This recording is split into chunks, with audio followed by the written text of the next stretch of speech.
T.R. Hummer reading his poem, Who Remembers Davenport? Who remembers Davenport, Iowa, in 1920, the year the city voted socialist?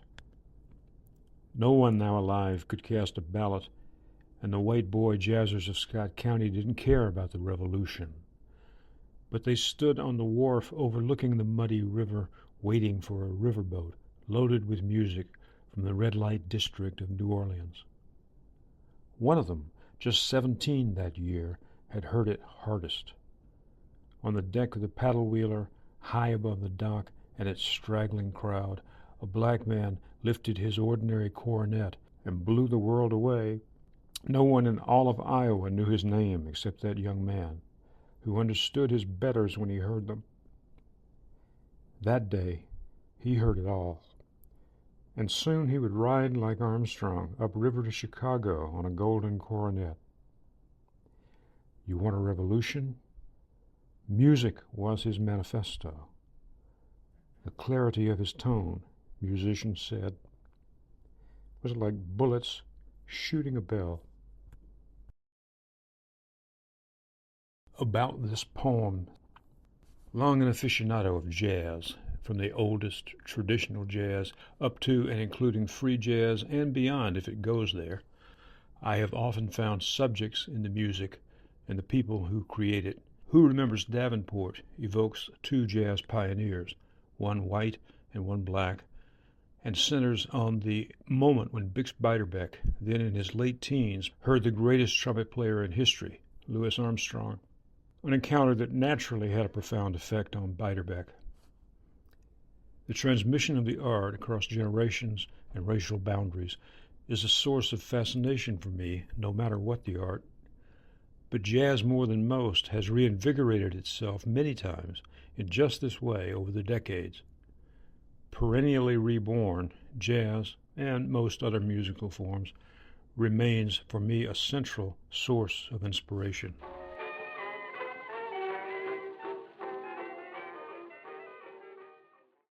If you just happened to be in Brussels on May 27th, you'd be catching the end of the Los Angeles Side Hustle Spring Tour. And from May 18th to the 27th, they're going to be in Antwerp and Leuven and all over the place, just not here. So get your plane ticket and just get on the plane and go see the Los Angeles Side Hustle. It's worth it.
a wee hours between midnight and day. You know all these girls got sex appeal. When they get to rockin', it's a real good deal in the night. Oh yeah, in the night. In a wee hours between midnight and day.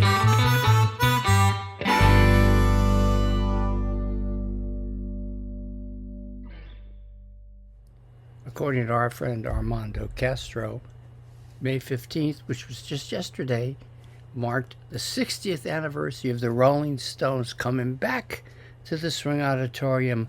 Please enjoy.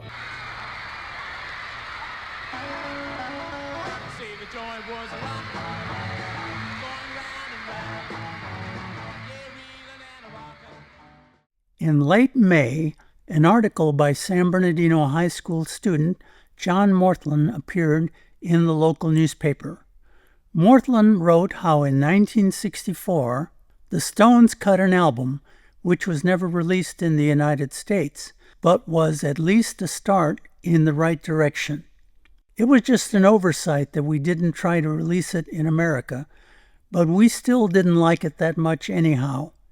We were not recording well, and it was just not what we wanted, noted Keith in his thick British accent. They decided to book a tour of the United States last spring, even though they were not yet too well known. Their first U.S. appearance was here in San Bernardino. "We couldn't believe the crowd we got in San Bernardino," exclaimed Mick. "It was very good, the best place on the entire tour. They put us on a lot of variety shows with dog acts and that gear, and people just didn't like it. I guess they just weren't ready for us yet," he added. But here it was just like back in England. The Stones returned last October to a similar crowd, but much to their surprise, they met crowds like that throughout their tour. And now there are no more mountains for the Rolling Stones to climb. They are accepted all over the world. The San Bernardino crowd was no exception last Saturday. The Stones opened with "I Need You." As Mick pointed to the girls in the crowd, each one reacted as though he were talking to her personally. Maximum security was evident in the auditorium for the rest of the show, which included such hits as "Everybody Needs Somebody to Love," "Around and Around," "Time Is on My Side," "Off the Hook," "The Little Red Rooster," "Route 66, and "The Last Time." Just before going on stage, Keith discussed the Stones' present United States tour, the Stones' image, and their future. "We head back to England after the New York concert May 29.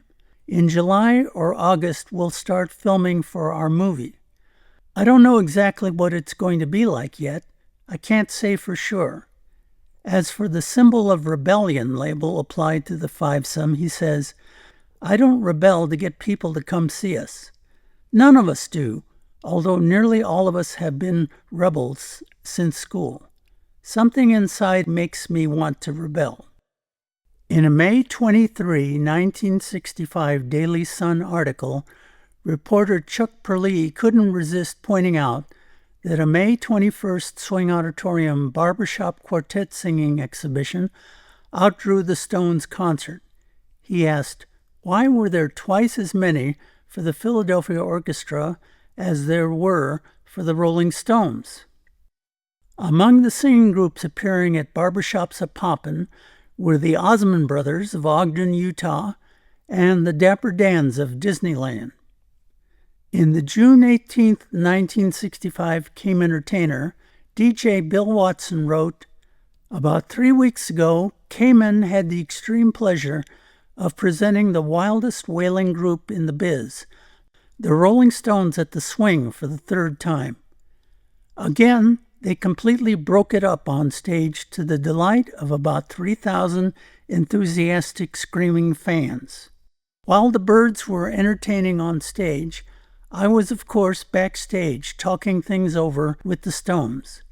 As always, I was gassed by their personality and down-home style. The one and only Mick Jagger putting me on good-naturedly. Keith Richards smiling casually about something he knows that no one else is aware of. Brian Jones anxious to make conversation while brushing his long blonde hair. Bill Wyman cool as ice but sincere as always. And Charlie Watts, always withdrawn and pondering his own personal hang-ups. I'll never forget the electric excitement that begins when the Stones appear on stage. They're magic. They have the star quality. San Bernardino was, of course, the scene of their first USA appearance. The Stones have a soft spot in their hearts for the Inland Empire, Cayman, and you. In the October 15, 1965 Cayman Entertainer, Bill Watson wrote, "In early 1965, the Stones accepted the invitation to return to Cayman. The afternoon before the show, Bill Watson listeners heard a Bill Watson-Bill Wyman interview as Bill visited the Cayman studios and talked to kids on the station telephones. That night, the third great Cayman concert took place before thousands at the Swing Auditorium. 3 weeks ago, promoter Bob Lewis and myself contacted the current managers of the Stones. We tried to book them again during their upcoming fall 1965 American tour. Their price had gone up, and I mean up, like up to 5 figures for a single performance. There was no auditorium in the Inland Empire big enough to hold enough people to prevent any show financier from losing an awful lot of money. The Stones remember San Bernardino, the Cayman, and their first American audience. We'll go back for less money, they said, but the giant talent agency said no. Maybe one day Mick, Keith, Brian, Bill, and Charlie will have their way and once again appear in a Cayman concert. In the meantime, Cayman makes it possible for you to see the Rolling Stones at the LA Sports Arena in December. Free best seats in the house tickets are being given away on Cayman. Listen and win your share. CAMEN presented all of the Rolling Stones concerts at the Swing Auditorium, while their Inland Empire competition, KFXM, had no promotional part in any of the shows. But when the Stones' fall 1965 tour bypassed the Swing Auditorium, their closest appearance to the IE was to be at the Los Angeles Memorial Sports Arena. Since the concert was presented by LA radio station KHJ, both KMEN and KFXM were left on the outside looking in. However, both stations obtained blocks of tickets to the LA concert. KMEN gave theirs away in contests. KFXM sold theirs to listeners for $10 each. The price included round-trip bus transportation and supper provided. Chaperones for the trip were KFXM DJs. The December 10th KFXM Tiger Mag featured photos taken at the Stones' LA concert. Among the people pictured are the 5 Stones, their manager Andrew Loog Oldham, KFXM DJs Gene Gleason, Jim Conniff, and a number of KFXM listeners that took the bus to the concert. But the Rolling Stones would return to the Swing Auditorium for their 4th and final Cayman concert during their summer 1966 American tour. The story behind that appearance will be told in a future Tales from the IE episode.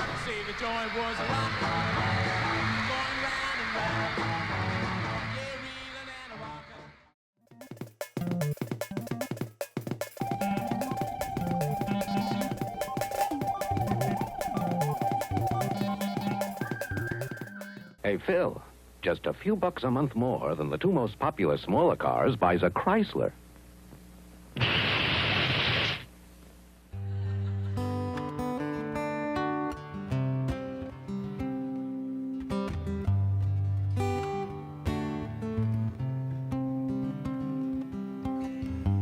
There is one thing I am sure of. It's your love that I want more of. Can't go on without thinking about you. All the things you say and all the things you do. Can't help wondering what it'd be like every night. Can't help thinking that I wasted so much time. I believe in your love. That's the one thing I am sure of. Lord, I swear if I never make another dime, I'd be rich, 'cause I had you for this time.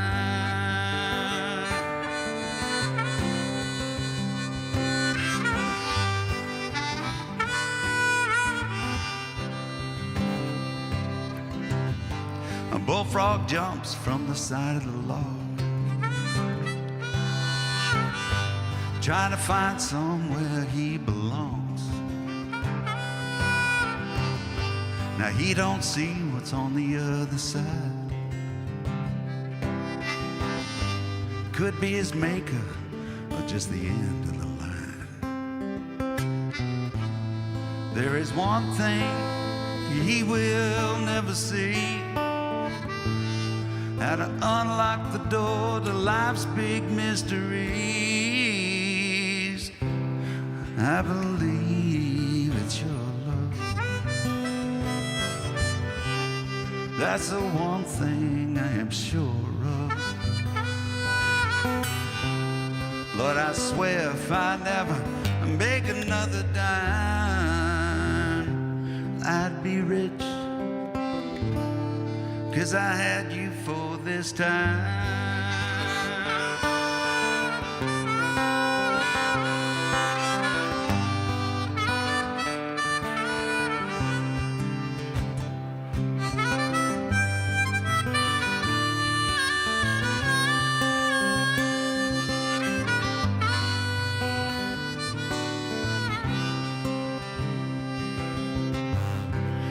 I've seen love, what it can do. Now I know it's got a hold on me too. I believe in your love. That's the one thing I am sure of. Lord, I swear if I never make another dime, I'd be rich, 'cause I had you for this time.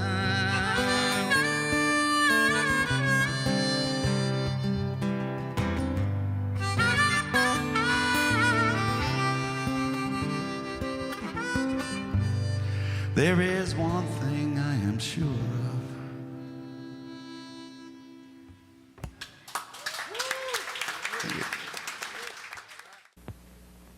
Hey, Eugene, just a few bucks a month more than the two most popular smaller cars buys a Chrysler.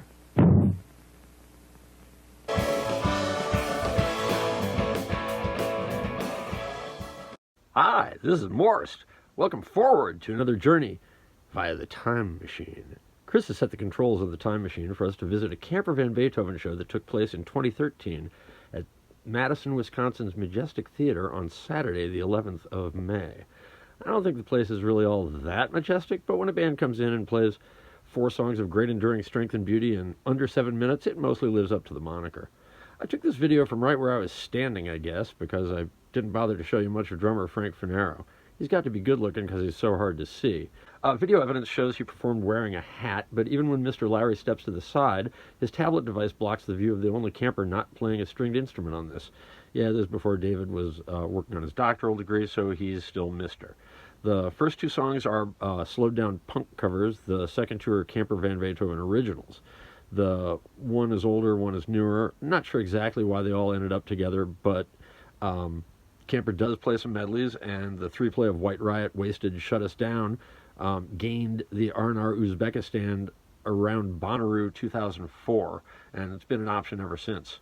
So, Chris, until next time, we'll see you last time, and please push the big button and trip the trigger, and let's go then now on the time machine. Do-do-do-do-do.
sounds good.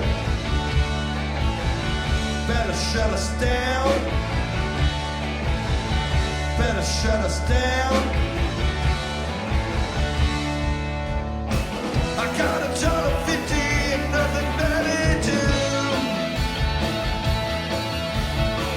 I got a half tank of gas, nowhere to go. Better shut us down. Better shut us down. Better pull the plug.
Hey, Claude, just a few bucks a month more than the two most popular smaller cars buys a Chrysler.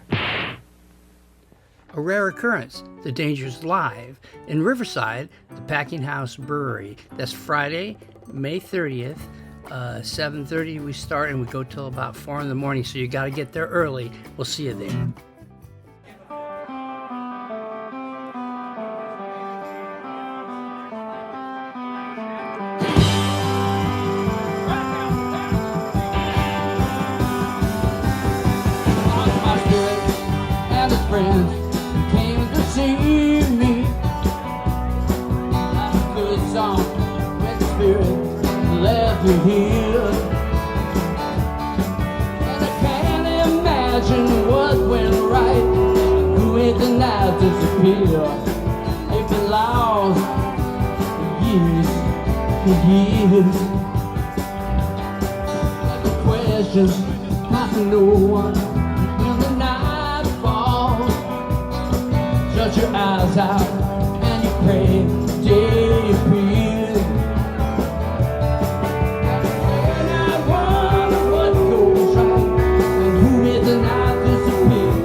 We've been